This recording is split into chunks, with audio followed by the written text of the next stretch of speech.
Bom dia, meu nome é João Aris Cuyumijian, sou médico neurologista e professor adjunto doutor da Faculdade Estadual de Medicina de São José do Rio Preto, São Paulo. Trabalho na área de doenças neuromusculares e coordeno o Laboratório de Investigação Neuromuscular da FAMEP, destinado à pesquisa. Nesta pequena apresentação, mostro informações acadêmicas sobre síndrome do túnel do carpo, problema muito comum, particularmente em mulheres adultas.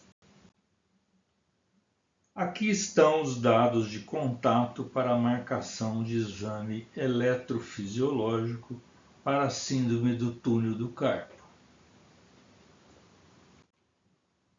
O sinal de alerta para a síndrome do túnel do carpo é facilmente reconhecível.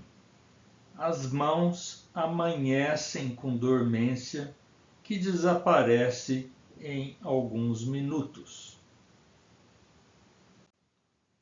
A síndrome do túnel do carpo ocorre devido à compressão do nervo mediano quando passa na região palmar proximal. O nervo mediano é responsável pela inervação sensitiva volar, ou seja, da face palmar, dos dedos polegar, indicador, médio e metade lateral do dedo anular.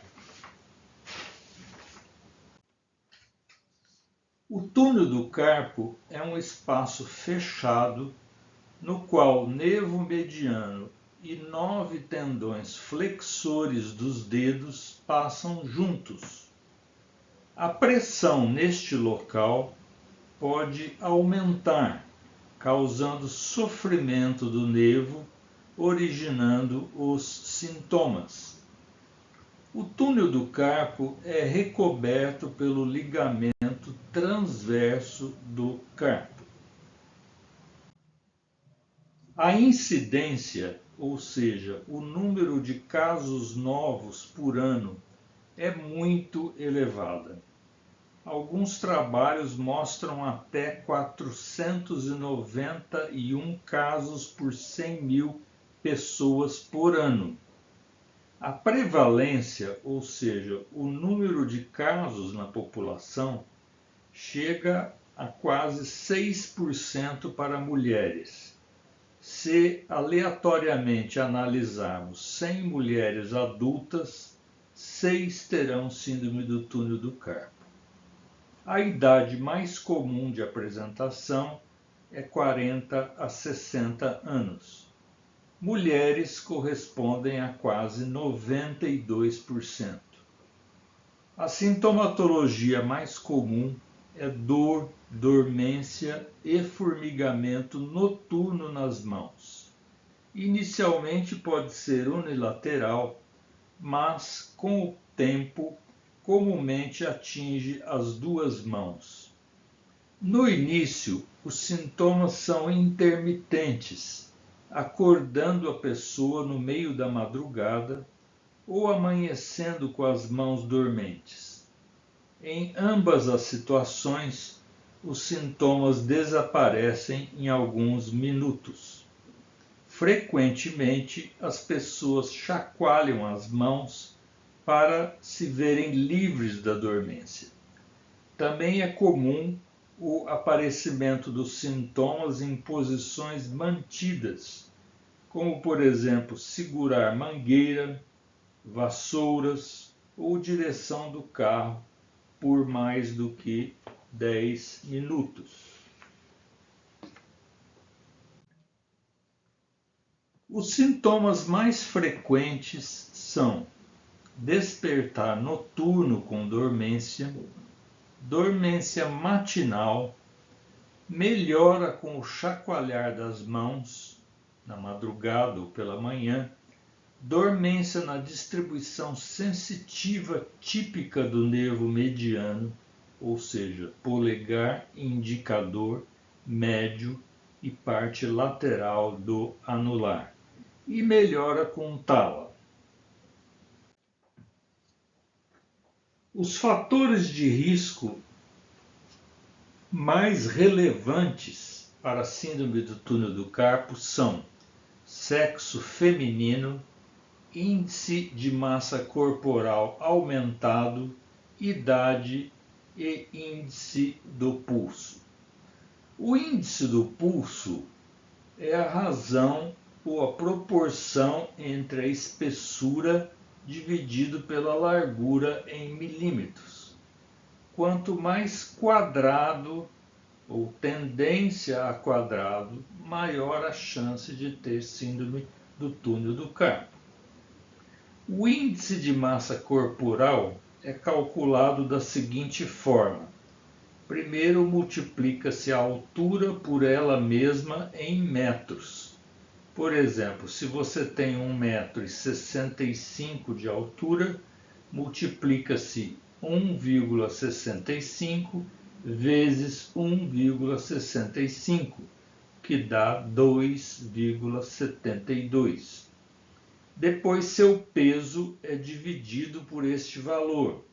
Se você tem 67 quilos, será 67 dividido por 2,72. O resultado, 24,6, é o seu índice de massa corporal. O índice de massa corporal bom fica entre 18,6 e 24,9. Abaixo de 18,6 é magreza e acima de 24,9 é sobrepeso. Quanto maior o sobrepeso, ou seja, índice de massa corporal, maior a chance de ter síndrome do túnel do carpo. A localização dos sintomas pode variar caso a caso, de acordo com o local do nervo mediano mais comprimido. Então, vemos pessoas que têm dormência na mão toda, pessoas que têm dormência no polegar indicador médio e parte do anular, pessoas que têm dormência apenas nas pontas dos dedos e assim por diante.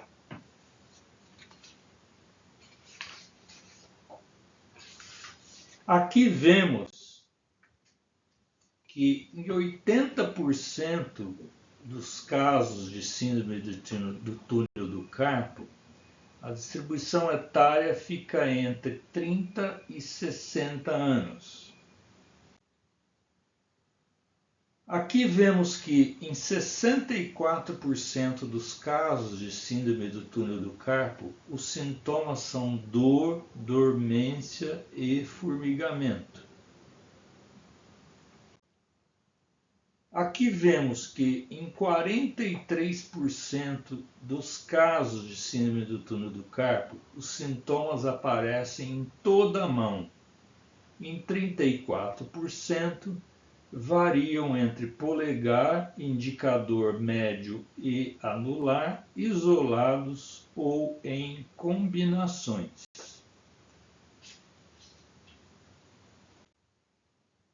O diagnóstico é feito por meio de exame eletrofisiológico, com duração de 10 a 15 minutos, sem uso de agulhas. O objetivo é avaliar a velocidade de condução dos impulsos neurais quando atravessam a região palmar e pulso. O resultado fica pronto em 20 a 30 minutos. Aqui vemos como é feito. O estímulo de baixa intensidade é feito na pele acima do nervo mediano, na região do pulso, registrado no dedo indicador ou médio. O aparelho calcula quantos milésimos de segundo os impulsos demoram para chegar até o dedo. Nos casos de síndrome do túnel do carpo, fica atrasado, ou seja, demora mais tempo. Os objetivos do exame eletrofisiológico são confirmar o diagnóstico de síndrome do túnel do carpo, mais importante, avaliar a gravidade, obter dados para possíveis outros diagnósticos e possibilitar comparações futuras em caso de cirurgia. A seguir, vemos os trabalhos científicos, capítulos de livro e livros publicados por mim sobre o tema.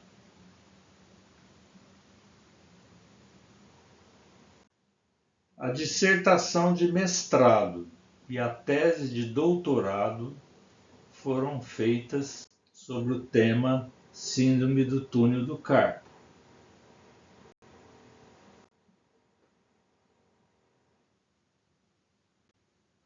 Aqui é mostrado o livro Síndrome do túnel do carpo, escrito em 2001, com 112 páginas. Aqui vão os dados sobre contato para agendamento do exame. Muito obrigado.